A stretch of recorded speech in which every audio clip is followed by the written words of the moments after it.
Hello everyone, a very warm day to you. I hope your day has been going great. It's that time of the show, Citizens Dialogue on First Next News Potako, where we discuss trending and interesting policy topics. I am Becky Usoro. Joining me on set to have this conversation today is King Sajalo. Sit back, relax, and enjoy all we have for you on this beautiful segment. Welcome back. It's a pleasure having you on set, King. Thank you so much, How Becky. are you doing? Fine, thank you. So the year is already coming to an end, and then, of course, we know we all have, goals and desires from January till December. So will you say 2025 has really given you what you really wanted it to? Well, concerning my own myself personally, well, I think by the special grace of God, I've been having positivity. But we are looking at Nigeria, most especially the country. You understand? We've been seeing ups and downs and thereabouts. Sometimes your goals, like what you actually planned from January, like at the mid-quarter of the year, it's not really like that. So you just have to like change. So, but at least, you say like you have accomplished a little bit. A little bit. So, but we are also, referring to the country right now, and we hope to see better than this current situation, 2026. Right. Yeah. So I'll be coming to your house to eat chicken. Of course, you are highly welcome. Let's straight to the story for today. Okay, so let's head to the story for today. River State Governor, of course, he's been trending since he defected to the PDP. Of course, this is what we always expect from our politicians in Nigeria.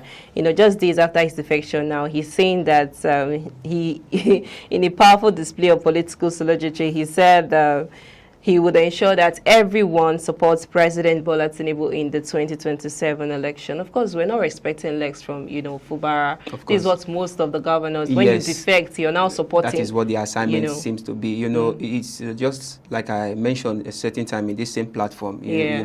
We were long expected this action from the governor of River State. But the major concern and the major problem is this, our governors ought to know that, the states are not, depending on political parties right now. We are depending on the first man who is known to be the governor of the state for his involvement and endorsement of the state, because trying to bring political party first. When you are in a political party, you are under a platform. It's just like a badge. There's a rule. There's a reason why you're there. A political platform is like an industry that has a logo, that carries a logo to say, okay, this is the group I belong to, that I am working under to either rule as a governor, as a senator, or any political affairs you choose to be. But but looking at the situation right now, especially from the pronouncement of Governor Fubara, it's a clear fact that you've gone into the ruling party, to endorse the first man, which is the president of the Federal Republic of Nigeria, based on his own,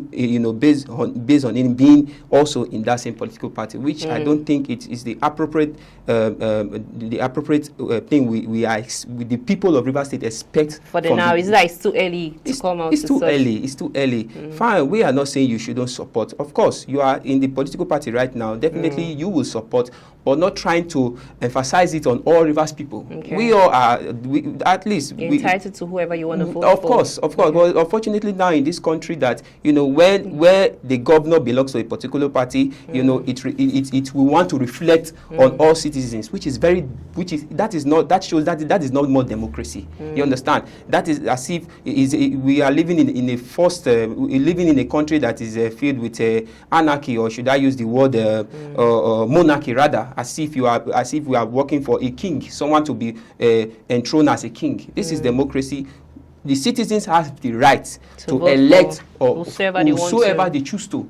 Not you coming out as a governor because you defect into the party saying, yes, all of a sudden we will deliver the people of River State for the president coming 2027. So it's an unfortunate thing. I think the governor should really see that instead of trying to go for that of the president, the demands of the president right now, you should sit down and hear from your people first. I believe, and I strongly believe that the people of River State probably are not also, looking key or happy with this. Looking at what's happening in our country at the moment. Exactly. I don't think there is joy in the minds of Rivers.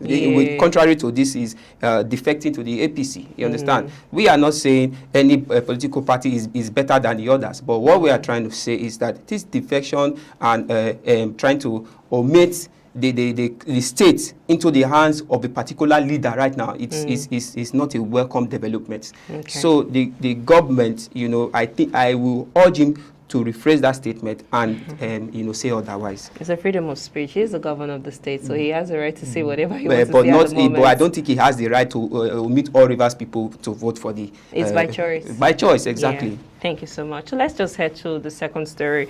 Traditional ruler Emir of Kano, Muhammadu Sanusi, has delivered a scathing critique of Nigerian politicians, you know, saying he's accusing the leaders of running public office like a family enterprise. In strong terms, he argued that self-interest and nepotism has eclipsed service to the people, worsening governance and eroding public trust.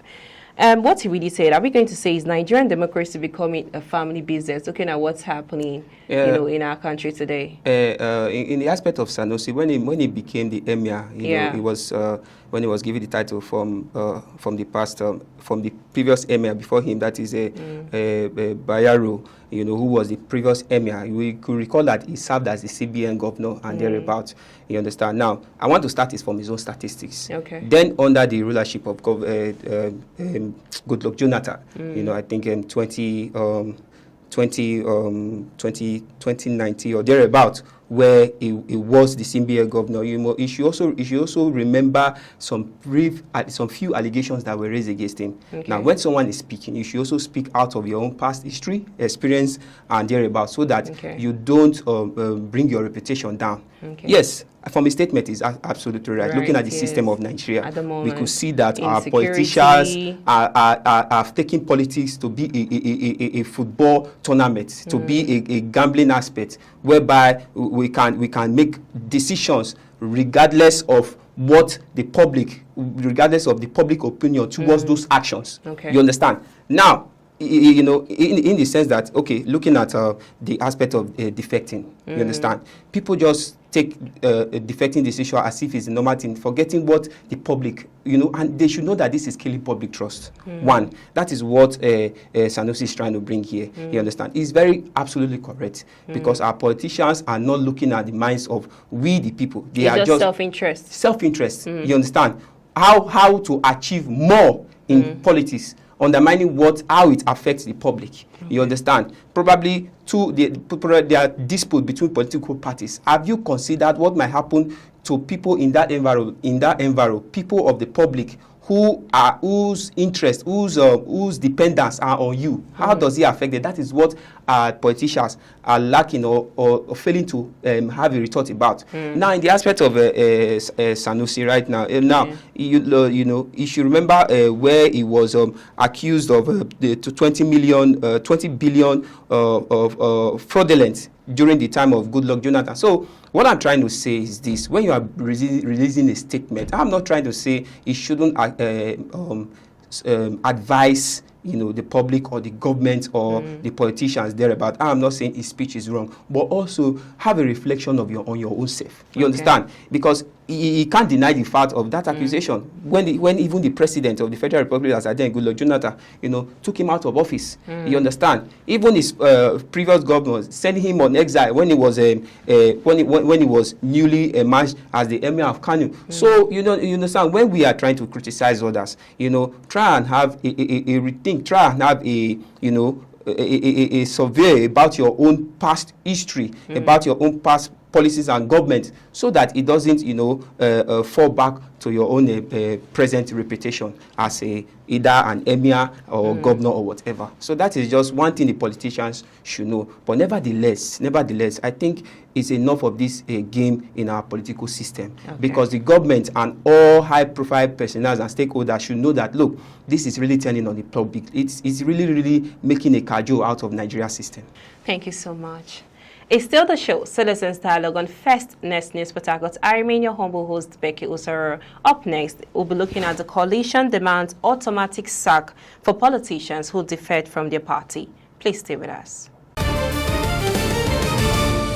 Welcome back to the show, Citizens Dialogue on First Next News Port Harcourt. I am Becky Usoro. Still here on set with me is King Sajalo. I hope you're having a great time with us.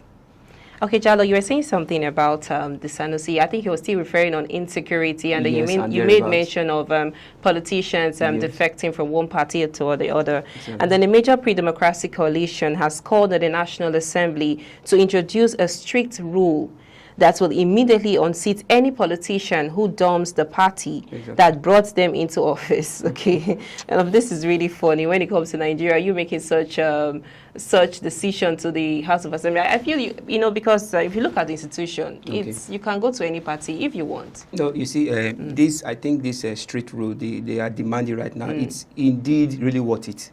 If you're looking at our political system right now in Nigeria, just like we mentioned earlier when we started, using of political party, in game playing and thereabout. That is what is really happening in Nigeria. Undermining, you see, most of these politicians, most of these governors, they were brought into power from Party A.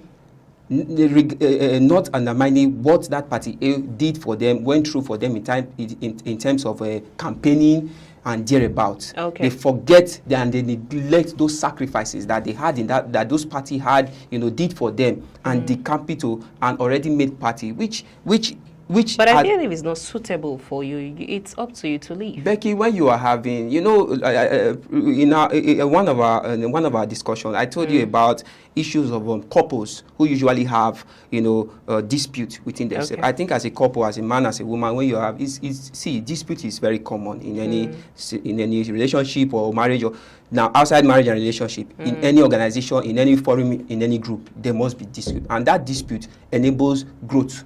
You understand? So this is what the politicians are failing to understand. So what you're saying is part of the challenges. It's part of the challenges. They should be able to overcome.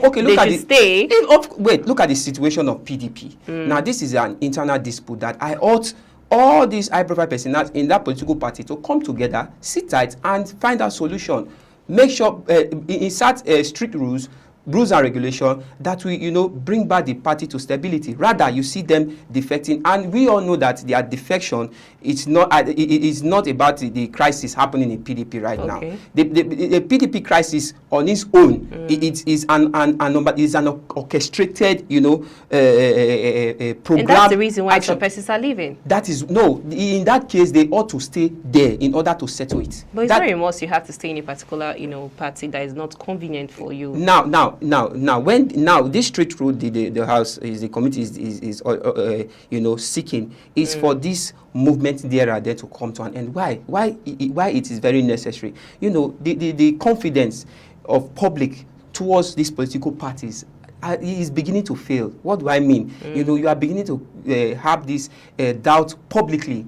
People will no longer rely on politicians. You understand? It looks as if and it's even a method, how will I say it now? It's even a process whereby people will begin to lose total confidence in government.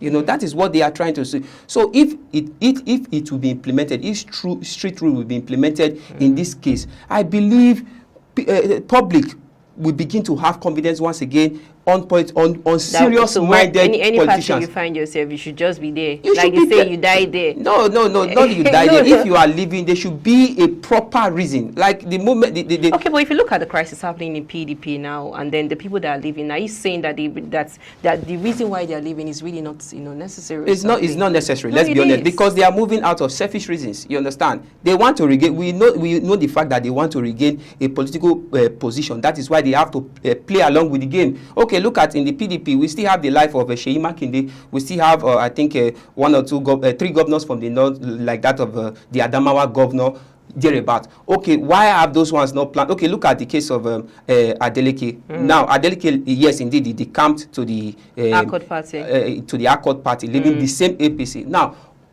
several politicians, PDP, yes. Yeah. Several politicians who are leaving PDP. Why are they not challenging because they decided they came together. But there are other parties. There are other parties. That's why. But it's not working. There are other parties, Becky. The Labour Party is there. The Accord Party is there. The Young Democratic Party and whatever. They are there. Why didn't we hear Fubara going to other parties in Nigeria? Why the APC, if not for their selfishness? So I think this strict rule is very, very necessary, because this decamping, is now becoming a daily routine, is now becoming a daily activities.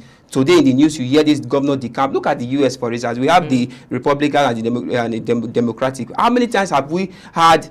Yes, fine, we might not be fervently, with the foreign news out there about, but you hardly hear news of decamping. It shows the weakness of democracy in this country is becoming out of hand. So I think this street rule should be definitely implemented so that it will stop, making our political system be a thing of game. You understand? When you are into politics, it really means serious business, and those who are partakers of it should know that they are there for serious business. Not today you be in A, tomorrow you be in B, which we as long as you're doing what you're supposed to do, it doesn't really matter the party you're in. Yes, but if you look at this case, the campaign, it looks as if the political party you will belong determines, how well the state will be. That is what is really, reflecting in the Nigeria system. So if you are in the APC, you understand, it will determine how the state will flow. If you are the PDP,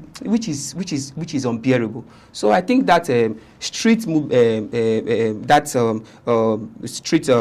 decisions should really be implemented so that this menace will come to an end, even in the future. Thank you so much, Jalo. Thank you very much, Becky.